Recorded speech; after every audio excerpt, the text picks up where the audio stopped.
ಉತ್ತರವನ್ನು ಒದಗಿಸಲಾಗಿದೆ. ಗಣಿ ಮತ್ತು ಭೂವಿಜ್ಞಾನ ಹಾಗೂ ತೋಟಗಾರಿಕೆ ಸಚಿವರಿಗೆ. ಮಾನ್ಯ ಸಭಾಪತಿಗಳೇ, ನಾನು ಕೇಳಿರುವಂತಹ ಪ್ರಶ್ನೆಯಲ್ಲಿ ಇದರಲ್ಲಿ ಇವರು ಉತ್ತರ ಕೊಟ್ಟಿದ್ದಾರೆ.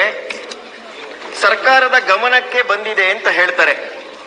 ಸರ್ಕಾರದ ಗಮನಕ್ಕೆ ಬಂದಾಗ ನಂದೇನು ಅಂತಂದ್ರೆ, ಗಿಡಗಳನ್ನು ಕಿತ್ತು ಹಾಕಿರುವ ಬಗ್ಗೆ ಸಮೀಕ್ಷೆ ನಡೆಸಲಾಗುತ್ತಿದೆ ಅಂತ ಹೇಳ್ತಾರೆ. ಹಂತದಲ್ಲಿದೆ, ಯಾವಾಗ ಮುಗಿಯುತ್ತೆ? ಹಾಗೇನೆ ಗಿಡ ಕಿತ್ತು ಹಾಕಿರುವಂತಹ ಲಿಂಬೆ, ದ್ರಾಕ್ಷಿ, ದಾಳಿಂಬೆ ರೈತರು ಒಮ್ಮೆ ಗಿಡ ಕಿತ್ತು ಹಾಕಿದ್ರೆ 3 ವರ್ಷ ಬೇಕು ಅವರು ಮತ್ತೊಮ್ಮೆ ಆ ಬೆಳೆನ ಸರಿಯಾಗಿ ಬೆಳೆದು ನಿಲ್ಸಕ್ಕೆ. ಇವರ ಬೆಂಬಲಕ್ಕೆ ಸರ್ಕಾರದ ಯೋಜನೆಗಳೇನಿದೆ, ಯಾವ ಮಂತ್ರಿಗಳು ಅವ್ರ ಜೊತೆ ಸಮಾಲೋಚನೆ ಮಾಡಿದ್ದಾರೆ, ಸಭೆ ನಡೆಸಿದ್ದಾರೆ? ಸಚಿವರು. ಸನ್ಮಾನ್ಯ ಅಧ್ಯಕ್ಷರೇ, ಹಿಂದೆ ಏನು ನಮ್ಮ ಸದಸ್ಯರು ಹೇಳಿದಾಗೆ ಮುಖ್ಯವಾಗಿ ಏನು ನೀರು ಕಡಿಮೆ ಆದಾಗ ಗಿಡಗಳನ್ನ ಕಿತ್ತಾಗಿರೋ ಉದಾಹರಣೆಗಳು ಇದಾವೆ.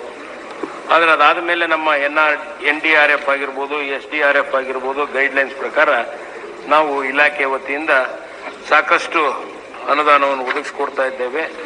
ಅದು ನಮಗೆ ಯಾರು ನಮ್ಮ ಇಲಾಖೆಯ ಡಿಪಾರ್ಟ್ಮೆಂಟ್ನವರು ಏನಿದ್ದಾರೆ ಜಿಲ್ಲೆಯಲ್ಲಿ, ತಾಲೂಕಿನಲ್ಲಿ, ಅವರ ಮುಖಾಂತರ ಬಂದಂತ ಯಾವ್ಯಾವ ಒಂದು ಅರ್ಜಿಗಳಿದ್ರು ಅದನ್ನು ಪರಿಶೀಲನೆ ಮಾಡಿ ಸೂಕ್ತವಾದಂತ ನಿರ್ಧಾರ ತೆಗೆದುಕೊಳ್ತಾರೆ.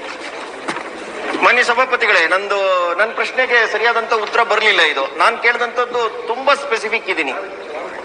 ಸಮೀಕ್ಷೆ ಯಾವ ಹಂತದಲ್ಲಿದೆ, ಯಾವಾಗ ಮುಗಿಯುತ್ತದೆ, ಮತ್ತೆ ಒಮ್ಮೆ ಗಿಡ ಕಿತ್ತಾಕಿದ್ರೆ 3 ವರ್ಷ ಬೇಕು, ಇವ್ರ ಜೊತೆ ಸಭೆ ಮಾಡಿದ್ದೀರಾ? ಮತ್ತೊಮ್ಮೆ ನನಗೆ ಉತ್ತರ ಬೇಕು ಮಾನ್ಯ ಸಭಾಪತಿಗಳೇ. ಸನ್ಮಾನ್ಯ ಸಭಾಪತಿಗಳೇ, ಇದ್ರ ಬಗ್ಗೆ ಏನಕ್ಕೆ ಸಮೀಕ್ಷೆ ನಡೀತಾ ಇದೆ ಅದರದ್ದು ಸಂಪೂರ್ಣವಾದ ಮಾಹಿತಿಯನ್ನು ತೆಗೆದುಕೊಂಡು ಈಗ ಅದ್ರ ಬಗ್ಗೆ ಸಂಪೂರ್ಣ ವರದಿಯನ್ನು ತಮಗೆ ಕಳಿಸಿಕೊಡ್ತೀವಿ. ಮಾನ್ಯ ಸಭಾಪತಿಗಳೇ, ಹಾನಿಯಾದ ಬೆಳೆಗಳಿಗೆ ಪರಿಹಾರ ಧನವನ್ನು ಕಂದಾಯ ಇಲಾಖೆಯ ಮೂಲಕ ವಿತರಿಸಲಾಗುತ್ತದೆ ಅಂತ ಇದೆ. ಲಾಗುತ್ತದೆ ಫ್ಯೂಚರ್ ಟೆನ್ಸ್ ನಲ್ಲಿ ಹೇಳ್ತಾರೆ. ವಿತರಿಸಲಾಗದ್ರೆ ಯಾವಾಗ? ಕಾಲಮಿತಿ ಏನು? ಸೆಷನ್ ಮುಗಿದೋಗುತ್ತೆ, ಪ್ರಶ್ನೆ ಹೊರಟೋಗುತ್ತೆ. ಆಮೇಲೆ ರಾಜ್ಯದ ಜನತೆಗೆ, ಇಡೀ ಸದಸ್ಯರಿಗೆ ಉತ್ತರ ಸಿಗುವಂತದ್ದು ಹೇಗೆ? ಕಂದಾಯ ಇಲಾಖೆಗೂ ಏನ್ ಹೇಳಿದ್ದಾರೆ? ಕಂದಾಯ ಇಲಾಖೆಯ ಮೂಲಕ. ಹಾಗಾದ್ರೆ ಕಂದಾಯ ಇಲಾಖೆಗೂ ತೋಟಗಾರಿಕೆ ಇಲಾಖೆಗೂ ಸಮನ್ವಯ ಇಲ್ವೇ? ಈ ಪ್ರಶ್ನೆಗೆ ಉತ್ತರ ಬಂದಿದ ತಕ್ಷಣ ಕಂದಾಯ ಇಲಾಖೆಯವರ ಜೊತೆನಲ್ಲಿ ಸಮಾಲೋಚನೆ ಮಾಡಿ ಒಂದು ಸಮಗ್ರವಾದಂತ ಉತ್ತರವನ್ನು ಯಾಕೆ ಕೊಟ್ಟಿಲ್ಲ ಸಚಿವರು? ಈಗ ಕೊಡಂತ ಹೇಳ್ರಿ ಸದಸ್ಯರೇ. ಈಗ ಕಂದಾಯ ಇಲಾಖೆಯಲ್ಲಿ ಹೇಳ್ಬೇಕಪ್ಪ ಅಂದ್ರೆ, ಈಗ ಏನಾದ್ರೂ ಒಂದು ತಹಸೀಲ್ದಾರ್ ಆಗಿರ್ಬೋದು, ವಿಲೇಜ್ ಅಕೌಂಟೆಂಟ್ ಆಗಿರ್ಬೋದು, ಫಸ್ಟ್ ಪರಿಶೀಲನೆ ಮಾಡಿ ಆಮೇಲೆ ನಮ್ಮ ಇಲಾಖೆ ಆ ನಿಟ್ಟಿನಲ್ಲಿ ಈಗ ಏನು ತಾವು ಕೇಳಿದಿರಿ ಇದ್ರ ಬಗ್ಗೆ ಸಂಪೂರ್ಣವಾಗಿ ಅರಿವಿದೆ. ಇದನ್ನ ನಾವು ಆದಷ್ಟು ಬೇಗನೆ ಉತ್ತರವನ್ನು ಒದಗಿಸ್ತೇವೆ. ಮಾನ್ಯ ಸಭಾಪತಿಗಳೇ, ಕೊನೆಯದು ಕೊನೆಯದು ತುಂಬಾ ಮುಖ್ಯ, ಅದು ಅತ್ಯಂತ ಮುಖ್ಯ. ಇದರಲ್ಲಿ ಸಹಕಾರ ಸಂಘಗಳಲ್ಲಿ ದ್ರಾಕ್ಷಿ ಬೆಳೆಗಾರರ ಸಾಲ ಮನ್ನಾ ಮಾಡುವ ಪ್ರಸ್ತಾವನೆ ಇಲ್ಲ ಅಂತ ಸರ್ಕಾರ ಹೇಳಿದೆ, ಸರಿ. ಆದ್ರೆ ಪ್ರಸ್ತಾವನೆ ಇಲ್ಲ ಅಂದ ಮಾತ್ರಕ್ಕೆ ಸರ್ಕಾರಕ್ಕೆ ಜವಾಬ್ದಾರಿ ಇಲ್ವೇನು? ಸಹಕಾರ ಸಂಘಗಳಲ್ಲಿ ಈ ರೀತಿ ಸಾಲ ಮಾಡಿರುವಂತವ್ರ ಸಂಖ್ಯೆ ಎಷ್ಟಿದೆ, ಸಾಲ ಎಷ್ಟಿದೆ, ಇದರ ಮಾಹಿತಿ ಸರ್ಕಾರಕ್ಕೆ ಇರ್ಬೇಕಲ್ವಾ?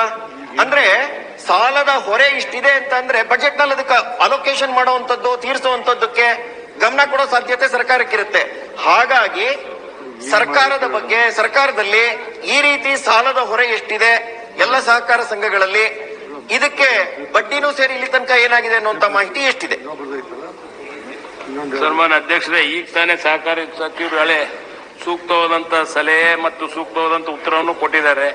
ಸಹಕಾರಿ ಇಲಾಖೆಗೆ ಬರುತ್ತೆ ಆ ವಿಚಾರ ಸಹಕಾರಿ ಇಲಾಖೆಯಿಂದ ಏನಾಗುತ್ತೋ ಇದ್ರ ಬಗ್ಗೆ. ಮಾನ್ಯ ಸಭಾಪತಿಗಳೇ, ಸಮನ್ವಯದ ಕೊರತೆ ಅನ್ನೋದು ನಾನು ಇಲ್ಲೇನೆ, ಸಮನ್ವಯದ ಕೊರತೆ, ಕಂದಾಯ ಆಗ್ಬೋದು, ಬೇರೆ ಆಗ್ಬೋದು, ಸಮನ್ವಯದ ಉತ್ತರ ಅಂದ್ರೆ ಸಮಗ್ರವಾದಂತ ಉತ್ತರವನ್ನ ಕೊಡಬೇಕು. ಧನ್ಯವಾದಗಳು ಸಭಾಪತಿ.